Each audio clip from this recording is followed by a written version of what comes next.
When you're an entrepreneur with a great idea, it can be daunting to find funding. Startup Raven takes the process out of your hands by helping entrepreneurs connect and learn about potential investors all in one place, without any long-filled forms or 1,000 questions. Sign up for early access at Startuprad.io.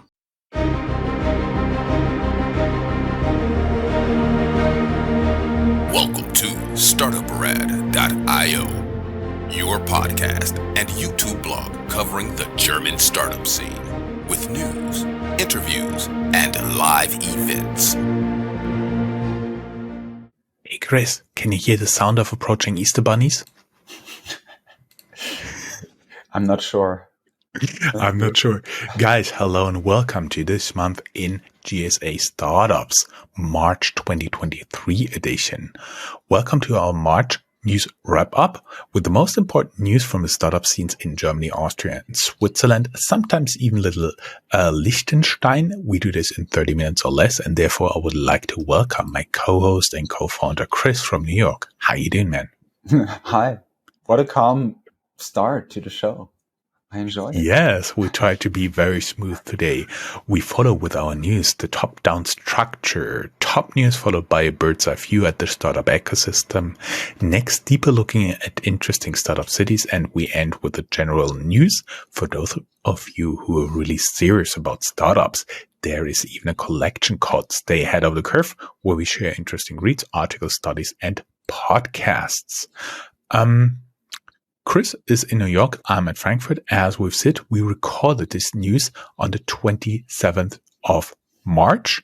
A little disclaimer here. You may have noticed that we had a lot of stress here at Startuprad.io. In February, I discovered a bucket of news in our backlog that was not taken care of for the last news. So I just added it in this time. All news not yet included here will be published on our next news episode for April, to be published on April 27th, maybe 28th, depending on the travel schedule of Chris. Find all the links to the quoted news in our Medium blog, link below. If you celebrated, happy Easter. We also trying to bring you a bit of culture from Germany here. Chris, how do you celebrate Easter? Well, I mean, since I'm a godless and faithless person, not much will be happening for Easter, but my parents on the 13th, in the week after Easter, will celebrate their golden wedding anniversary for 50 years of marriage. And we will actually spend some time together in Hamburg. So very, very nice.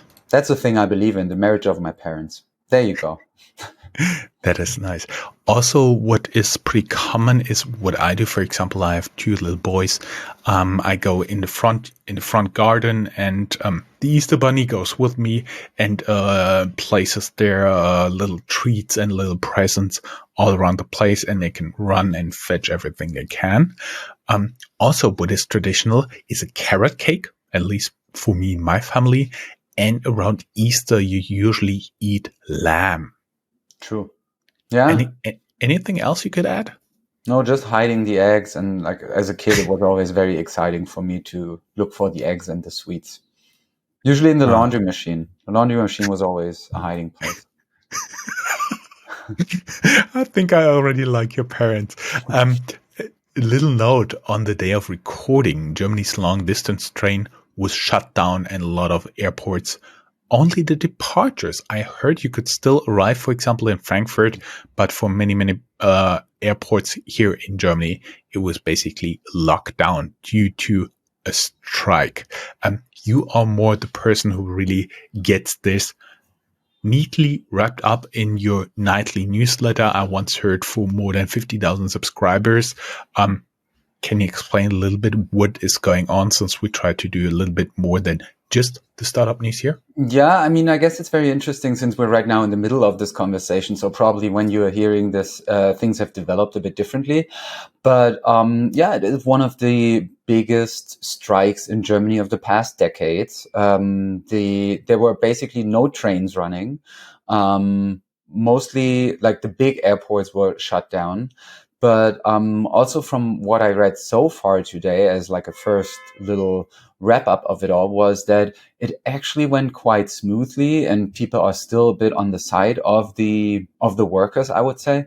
And it also went quite smoothly because people in office jobs, at least, have a much easier time to stay at home than they probably used to do 3 or 4 years ago before the pandemic. But now, since people are used to the home office, and also since that strike was announced already late last week, I think it was a bit like hitting the pause button for a day, and now they announced they won't do anything over Easter. And yeah, so far, I guess if you go on strike, and Germany is a country with traditionally strong unions, you need the people on your side. And so far, it looks to me as if they do, even though the raise in salary that the people want is actually quite high, and it's north of 10%. Very good. So, You want to just go ahead with the highlights? yeah. Oh, before we get into that, we should tell everybody who's just listening to this the visual news. You now wear glasses and are bearded down for spring and summer. Yes. So, yeah, we have one beard less, one pair of glasses more. It's not just decoration. Yeah. I wasn't planning on doing this, but it was also such an interesting cultural difference, because if you need to get glasses in Germany, it basically takes like 3 or 4 different appointments of people, and you go to different stores, and you go to the eye doctor, and yada, yada, yada. And here it was basically just, oh, things look a bit blurry. I think I should get an eye exam. And 20 minutes later, I have the glasses for the first time in my life. Anyway, let's dive in. Let's go to business, I would say. And because we have a long list of things. And first of our highlights, to give you a little overview of what we will be talking about in the next 15 to 20 minutes, we have good news and bad news for fintechs Raisin and N26. Raisin gets its unicorn status back and gets a lot of new business, so much so that, in fact, the complaints at BaFin are mounting. So BaFin is like the regulatory oversight in Germany. N26 generated 200 million euros in revenue in 21, but has to deal with a senior employee uprising right now. We'll be talking about that. Neobank Ruki was saved last minute. Startup Bonify makes a reportedly 20 million euro exit, but the employees only get invited to a barbecue. Go Student is a no-go with courts, and the first Goldman-backed fintech in Germany struggles. And we will have a look at Bavarian Airlines, which may be just a hoax. And last but not least, Grover shows first signs on their way to an IPO. So let's talk startups. Before we do so, the video podcast will go live on Thursday, March 30th, which you know. Same goes for the audio podcast. And the publication on Ximalaya always takes place on the following Friday. This time, this will be March 31st. You can always tune into our radio station at www.startup.radio. You can subscribe to newsletters, etc., which you can find on our link tree, linktree.ee/startupradio. And we also have enablers and supporters, which you will guide us through, and then we can get going. Of course, this recording is supported by HTAI, Hessen Trade and Invest, and the Enterprise Europe Network Hessen, as well as Startupraven.com. And you can find us on the app Newsly. They gather the most trending web articles, and you can also get podcasts there. Not surprisingly, Startuprad.io, plus a lot of our sub-podcasts there. I'm handing back to Mr. Top News, Chris here. Yes. So I was already hinting at it. We have some good news and bad news at Raisin. So the raising interest rates are good for the deposit broker, Raisin. They're driving an increase in business and help them to get a unicorn valuation with their most recent fundraising. And it seems they even got a bit overwhelmed by the amount of new businesses that they attracted. So if we have a closer look at the news, we reported about the then ongoing fundraising of Raisin, and that they are about to get their unicorn horn back. And this is now confirmed. Raisin raised 60 million euros in VC funding and reclaimed its formerly unicorn status, writes Finanzbusiness.de. The bad news, though, is that it seems as if also complaints are piling up, so that BaFin, as I said, the regulatory commission in Germany, takes notice is a story that German trade and business newspaper Handelsblatt wrote about. We stay in the fintech sector where N26, a neobank that we've been talking about too very often here, has also good and bad news as well. In February 22, 6 of their high-ranking managers wrote an email warning the founders that the company might be turning dysfunctional. This became news only about a year later. So now this year, when the chief risk officer stepped down, most of the managers backing the email have left already. And we have some background information about this. And then Thomas Grohe, who was our guest from the past, became chief risk officer and reportedly sent the email to the N26 founders. He stepped down this month, and also for personal reasons, writes Börsenzeitung, Grosse actually, sorry, not Grohe, I said Grohe. He also noted... Thomas, at the time we were interviewing him, he was with Google and was the person in charge of Google Pay here in Germany. There you go. And he also noted that his position was a requirement by BaFin in order to get N26 out of regulatory troubles. So, the company really is working on leaving those legal troubles behind, but it seems to be a pretty long path. Nevertheless, there's also good news for them because they increased their revenue due to the rising interest rates, and they are looking at 20 million euro revenue for 22, which would be an increase by 2/3, 67%. Another neobank is Ruuky, Ruuky, which is saved last minute. First, we told you bad news for Hamburg-based neobank Ruuky, which had to file for insolvency and that the service will be terminated. But we also, now it appears as if they found a buyer. Details about this has Finanz Business. And it was about 2 weeks ago that this was announced. And it seems as if the lights won't definitely go out. So we will see. Maybe they live on for another day.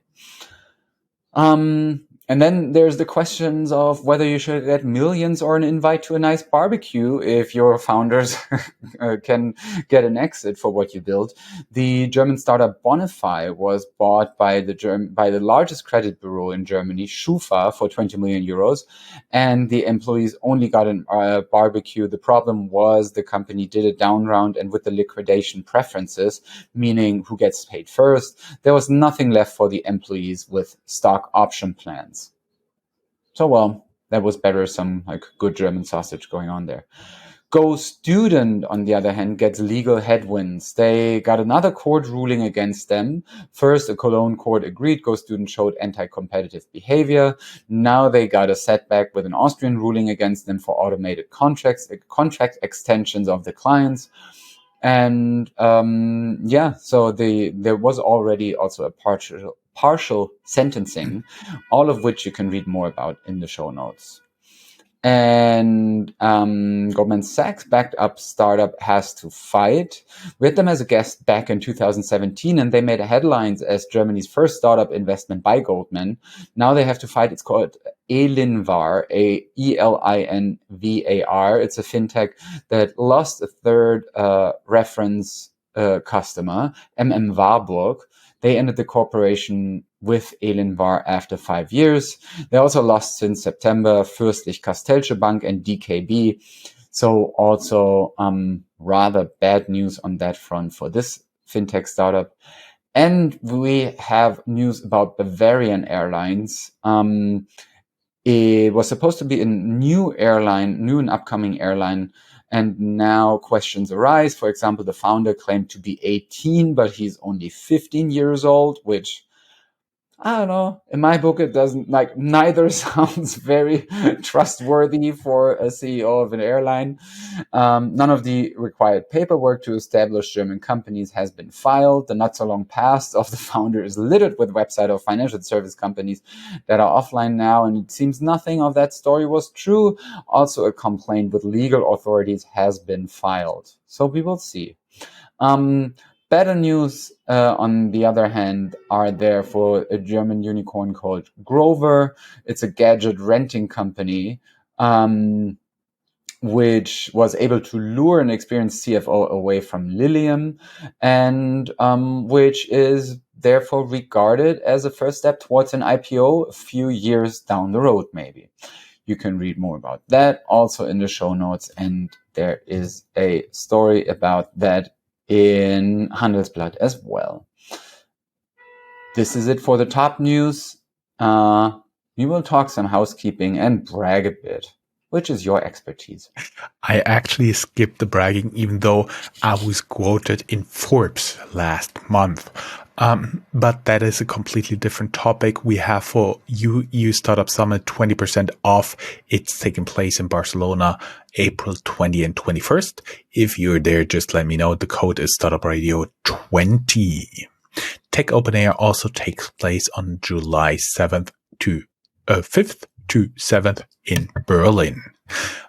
Good news about our former guests. First, crypto custodian Finoa gets license approval from German regulator BaFin. You can learn more in our in-depth interview with one of the co-founders. And also in different news about them, 2021 was a good year for them as well.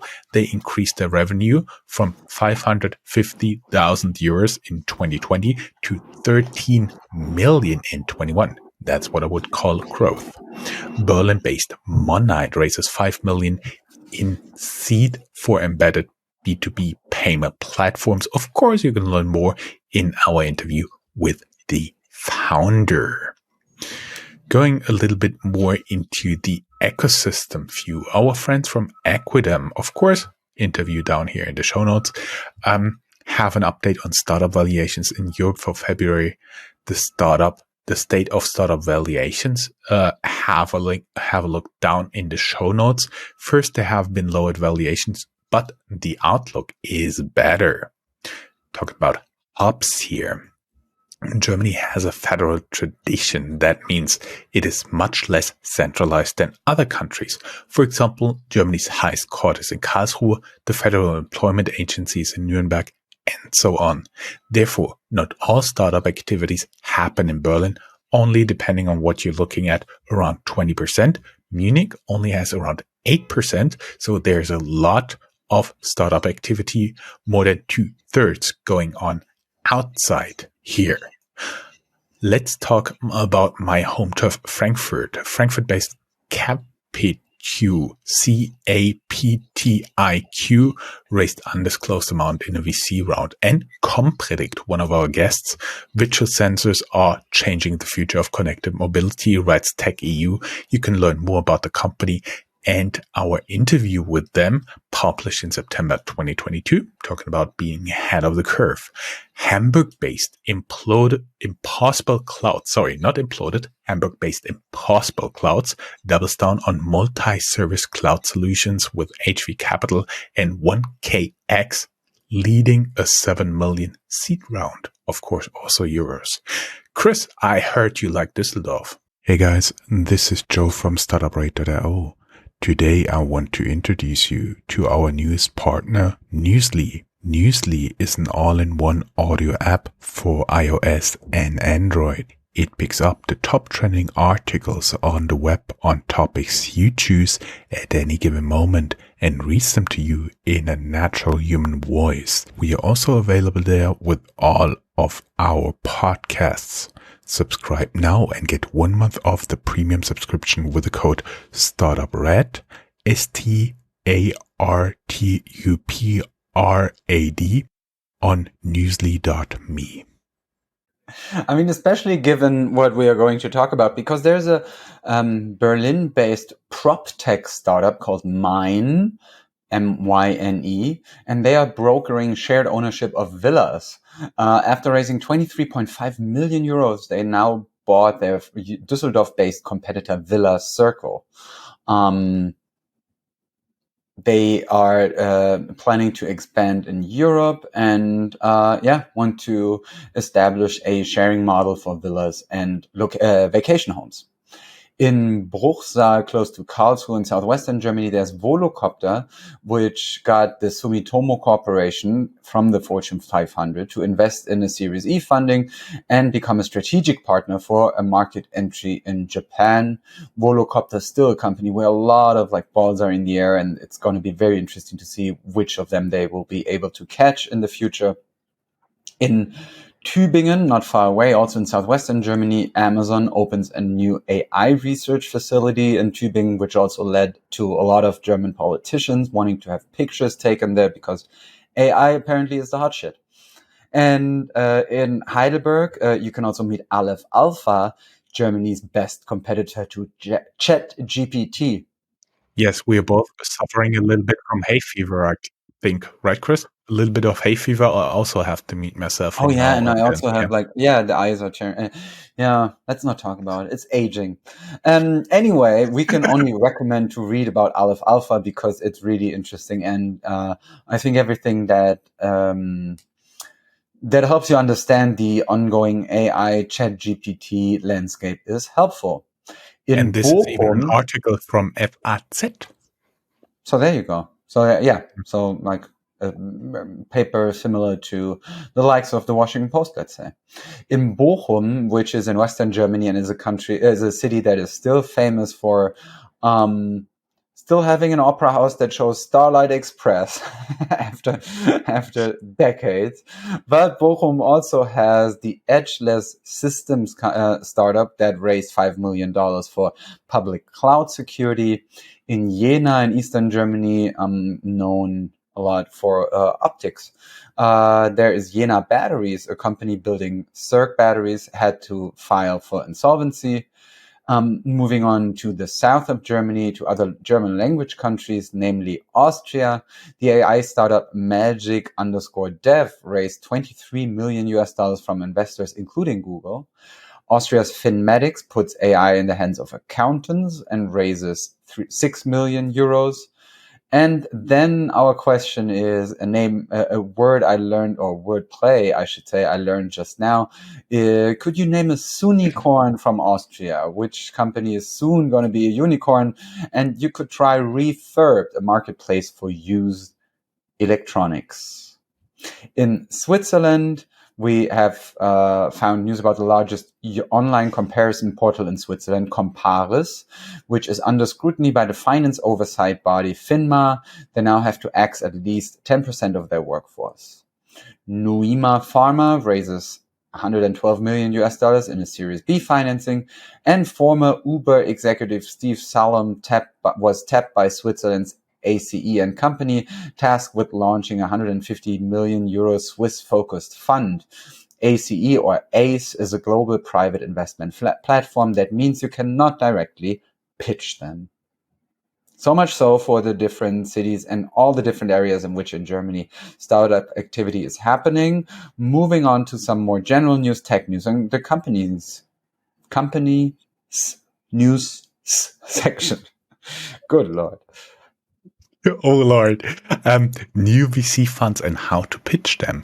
Cambridge-based Amadeus Capital Partners and Vienna-based Apex Ventures orchestrate deep tech support with a joint 80 million fund for startups in GSA DACH. So far, they raised 28 million euros for their goal, but their goal is 80 million. Of course, we have a link down here in the show notes where you can pitch Apex. Specs Capital from London targets 100 million for digital health deals to be invested worldwide.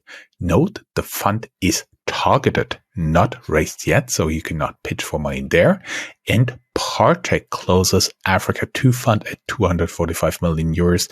I know we do have a big listener base in Africa as well, and to find someone to pitch from Partech's Africa team, just follow the link down here in the show notes. More general tech news. For the first time ever, Amazon closes down a logistics center in Germany.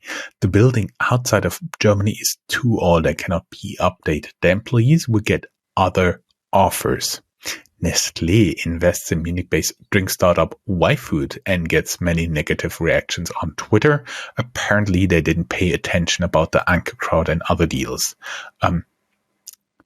Former Foodora CEO Ralf Wenzel is the founder of Joker, an instant grocery delivery service. After leaving many locations, including New York, I think you noticed, Chris, now they want to double down on Brazil with 50 million new funding.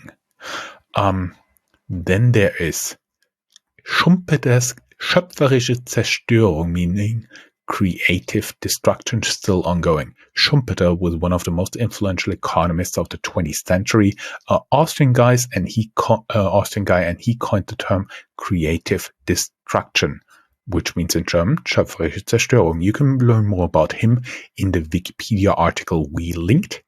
And Berlin is home to most startups in GSA, so it is not surprising that they are also the number one location for startup layoffs in GSA.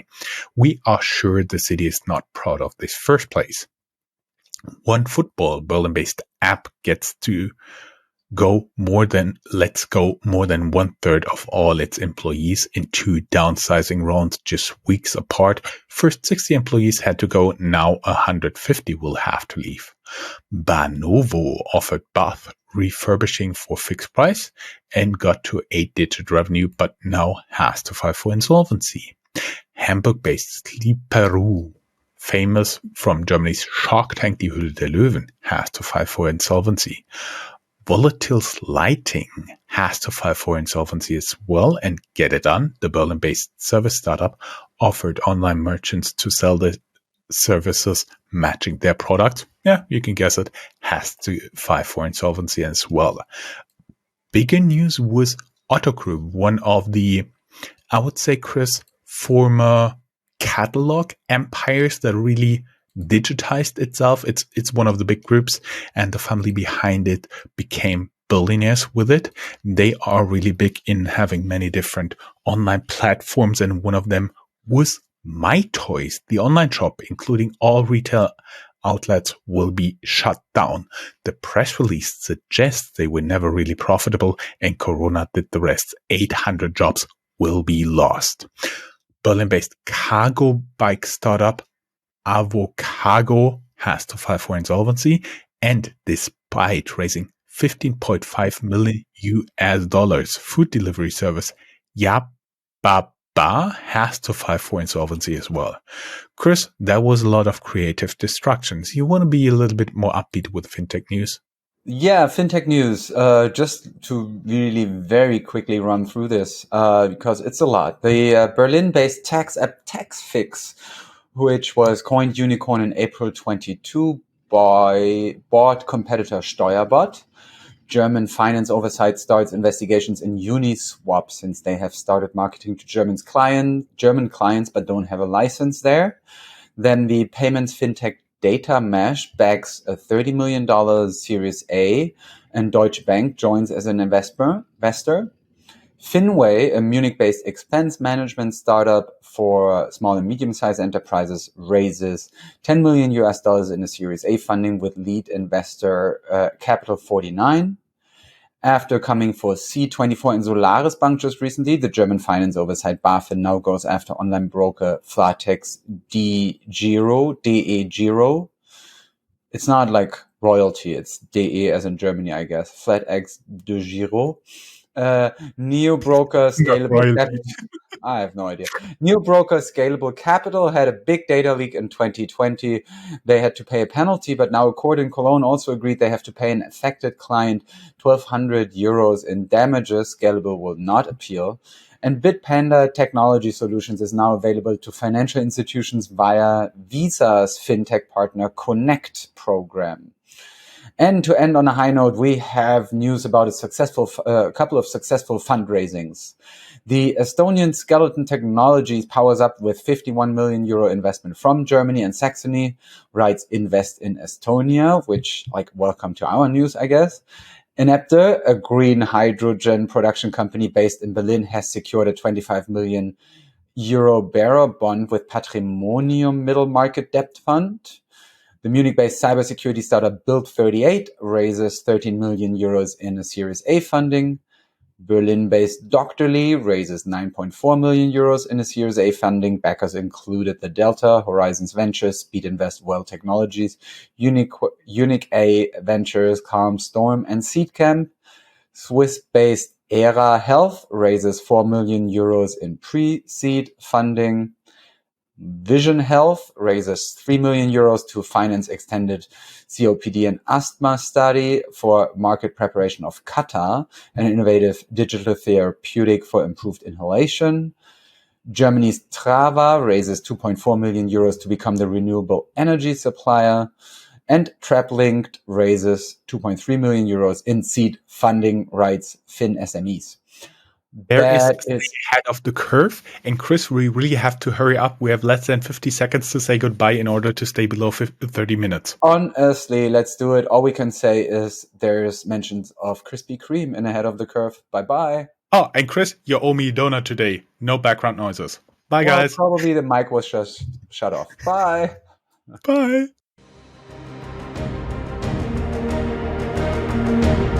That's all, folks. Find more news, streams, events, and interviews at www.startuprad.io. Remember, sharing is caring.